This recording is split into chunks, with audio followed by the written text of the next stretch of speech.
Welcome to the Novigos 4th lecture on SAP Transportation Management Practice course. In this lecture we cover tendering and subcontracting. So far in our previous lectures we've covered order management and transportation planning components of SAP Transportation Management. We saw how we can receive orders from customers, how we can create OTRs and DTR and forwarding orders, how freight units will be created, and how freight units can be planned into freight orders and freight booking using resources, networks, and schedules. The purpose of this lecture is to cover the tendering and subcontracting component of SAP TM.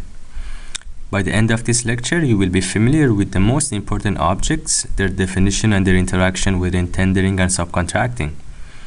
You will be familiar with the tendering process and different modes of tendering. This is the scenario which we work on throughout our course. Our company produces and exports chemical products. We build containers on our plant and send them overseas to our customers.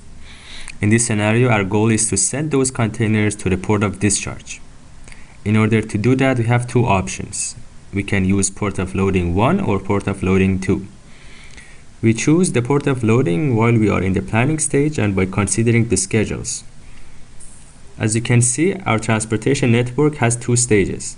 Stage 1 or pre-carriage, which is a road leg and will be done by trucks. And stage 2 or main carriage, which is an ocean leg and will be done with ships.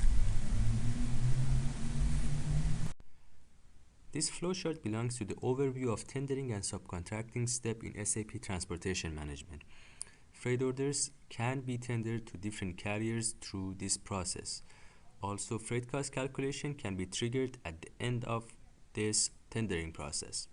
Also, I need to mention that since freight bookings use the predefined schedules and carriers has already been assigned to these schedules, there is no need for tendering for freight booking.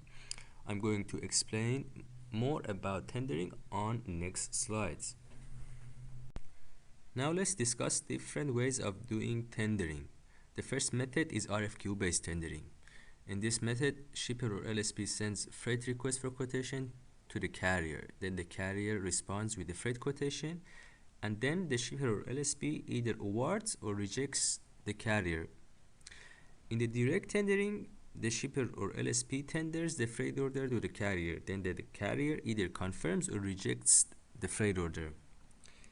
In the broadcast tendering, the shipper or LSP sends freight request for quotation to multiple carriers at the same time. Then later on, either it accepts the first acceptable offer or the best offer. Here I have my subcontracting tab in the freight order we just created opened, and as you can see, the carrier has not yet been assigned and no charges has been calculated. So the first thing I would like to show you is the carrier ranking list. Here you can see the two carriers we have available for our first stage. Here is the prices of each of them: 50 euros for the first one and 125 euros for the second one. They have been ranked based on the prices that they have. Now I would like to start the tendering process. All I have to do is to choose the automatic tendering. And I choose the tendering manager, and the initial phase of tendering has been done. Here you can see that the RFQ has been sent to the first carrier and the status is open, and what we have to do right now is to wait for the carrier to respond. So we received our response from the carrier. They've sent us a quotation and they've accepted the RFQ, and as you can see, the award status is evaluation pending. So what we have to do is to either award or reject the carrier's quotation.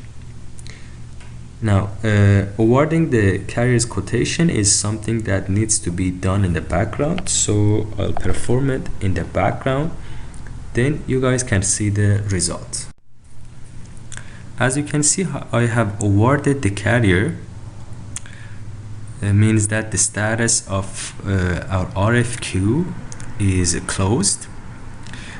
This carrier has been selected and awarded, and this RFQ has been omitted.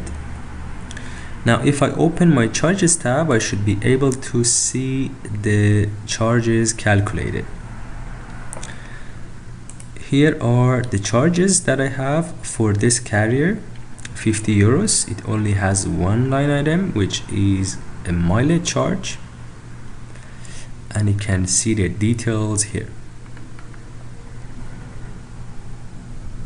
I have prepared some exercises based on the lecture we just went through.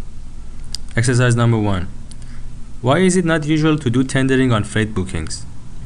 Exercise number 2. What are the advantages of broadcast tendering over peer-to-peer tendering? Exercise number 3. What is a request freight quote or RFQ, and what purpose does it serve?